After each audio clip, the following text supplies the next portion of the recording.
Yesterday was the premiere of the concert film for Taylor Swift's Eras Tour. For the record, I don't care either, but I'll tell you who does. The Christian blog site The Gospel Coalition posted an article entitled 7 Things Christians Can Learn from Taylor Swift's Eras Tour. The article was posted yesterday afternoon, and shortly thereafter, the Daily Wire's Megan Basham posted a quote and a link with the comment, "This an actually real thing TGC published." After that, Ben Zeisloft of the Sentinel posted a screenshot with a similar comment. The tweet's got a couple hundred likes and some funny engagement, but it didn't exactly set Twitter on fire. But within an hour of the first tweet I could find making fun of it, the article was gone. Now, I understand taking something down for any number of reasons, but this kind of cringe is TGC's bread and butter. Here are a few of their other headlines. We need to talk about Bruno. Disney's Encanto points to the Savior. What we can learn from the celibate gay Christian community. What we all need to learn from the minority experience. What Western Christians can learn from the BTS phenomenon by James Choi.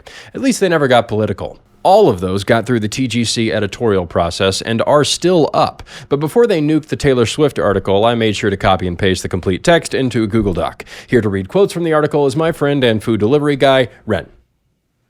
Take it away. Taylor Swift's record-breaking Eras Tour movie releases in theaters today. I saw one of Taylor's Chicago shows this summer, and the spiritual connections were vast. Consider 7 things Christians can learn from the Eras Tour, and from what makes Taylor's show so moving. I can't wait. Number 1, we were created to be seen and known. Part of what makes Taylor's music so powerful is that it leaves many saying, "She gets me." In case you were wondering, yes, this was written by a man. Of course, Taylor doesn't know 99% of her fans. Still, the joy Swifties feel in Taylor's presence, perhaps even catching a glance from Taylor herself, reflects the joy of drawing near to the only one who knows and loves us perfectly. Don't you wish Taylor Swift could love you back? That's what Jesus does. Go ahead, Ren. Number 2, we were created to image greatness. Witnessing tens of thousands of Swifties flooding Chicago's streets and shops hours before the show was surreal. The words, "I love your dress," were exclaimed countless times that day. Taylor's dresses became more visible when worn by her followers. Through Swifties, the world saw Swift. And here comes the spiritual connection. One of the great joys and privileges given to Christians is to put on Christ, to put his sparkling attributes on display to a watching world. This guy was sitting at a Taylor Swift concert surrounded by 30-year-old single women, double-fisting White Claws and Lexapro, and thinking, this is kind of like heaven. It's true, Taylor Swift is a lot like Jesus. Both have millions of followers, and both spend a lot of time surrounded by 12 guys. Ren? Number 3, the object of our greatest affection will be more beautiful than we imagine. Each Eras show begins with a climactic unveiling of Taylor Swift from beneath a giant canvas of pink petals.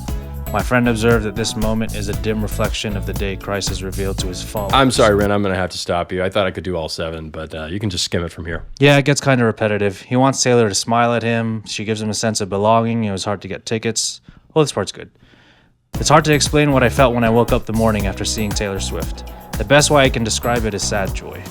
For all the happy anticipation leading up to the show, the sorrowful realization that it was over tainted my joy. Thank you, Ren. You want your food? Oh, yeah, thanks. 9 crispy chicken shell chalupas, right? Just put it by the door. Ren, everybody. Anyway, the author of this piece was Blake Glosson. Let's take a look at some of his other work. A few years ago, I got to see the Broadway show Hamilton, which was easily one of the most impressive performances I have ever seen in person, along with Taylor Swift. So this was his second Taylor Swift concert, at least. We probably need to start putting stuff like this on ordination exams. He goes on to talk about the drive home after Hamilton with his sister. And as I recounted all of my favorite parts to my sister, what was I doing? I was inviting her to enter into praise with me. Yeah, this guy has one trick. Take a gay culture staple and show how it points to Jesus. You know how drama club kids won't stop talking about Legally Blonde the musical? That's how we should be with evangelism. It's the same cringy impulse that leads churches to have Star Wars Sunday. Anyway, I'm not going to accuse the author of anything, but the article is definitely gay.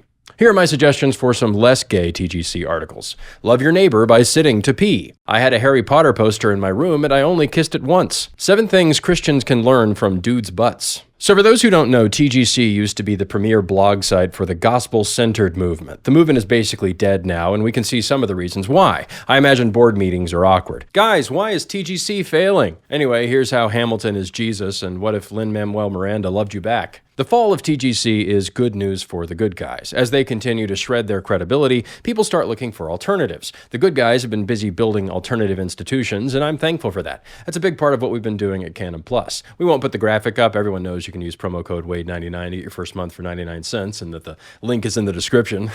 It's no secret. Anyway, thanks for watching, and even though this episode is over, I'll be back. Kind of like Jesus.